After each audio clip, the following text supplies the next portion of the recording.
భగ్గుమన్నారు, చాలా ఆవేదన.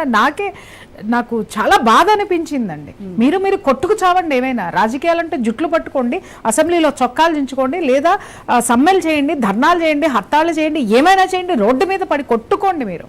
కానీ ఇంట్లో ఉన్న మహిళల జోలికి మీరు ఎందుకు వస్తున్నారు అంటే రాజకీయం చేయటం చేత కాదు కదా, చేత కాకనే వెన్నుపోట్లు అంటారనమాట వీటన్నిటినీ కూడా. అంటే ఒక వ్యక్తి మీద వ్యక్తిత్వ హననం అనేది ఎప్పుడైతే జరుగుతుందో మనిషి మానసికంగా కుంగిపోతాడు. మానసికంగా కుంగదీసిన తర్వాత వీళ్ళు సాధించేటటువంటి విజయం ఏముంటుంది? దేనికైనా కాలం సమాధానం ఖచ్చితంగా చెప్పి తీరుతుంది.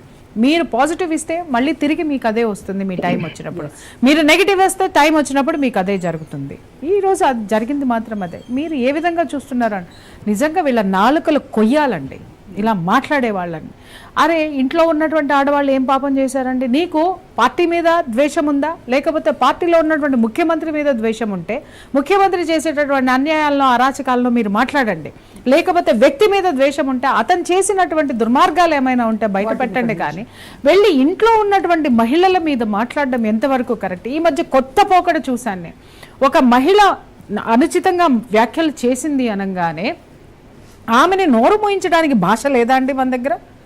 భాష లేదా? అతి నీచమైనటువంటి జుగుప్సాకరమైనటువంటి భాషతోటి మళ్ళీ మహిళలే ఆ మహిళ మీద దాడి చేస్తున్నారు. ఆ మహిళని మీరు ఎందుకు ఖండిస్తున్నారు? ఆవిడ భాష మీద కదా మీకు ఆక్షేపణ. మీరు మళ్ళీ దానికంటే నీచమైనట్టు, దానికంటే ఒక మెట్టు దిగజారిపోయి వ్యాఖ్యలు చేసుకుంటూ ఉసే ఇంకా మాట్లాడొద్దులేమ్మా.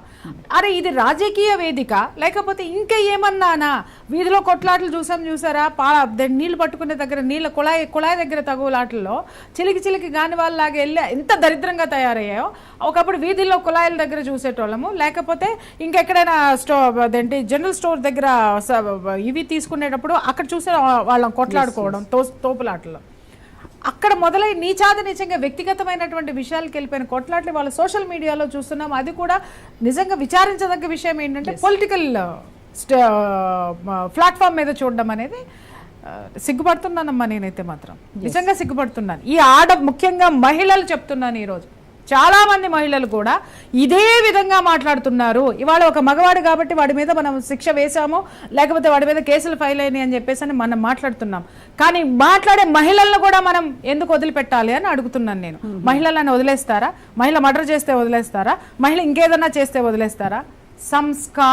సంస్కరణ అనేటటువంటిది, సంస్కారం అనే సంస్కరణ ముందు ఉమెన్ నుంచే రావాలి. ఎస్, అంటే అన్నిట్లో సగం మేము కూడా వాళ్ళతో ఈక్వల్గా అనే దాంట్లో దీన్ని కూడా పోటీ పడుతున్నారా ఈ విషయంలో కూడా అనిపిస్తోంది ఇలాంటి వాళ్ళని చూస్తూ. ఈక్వల్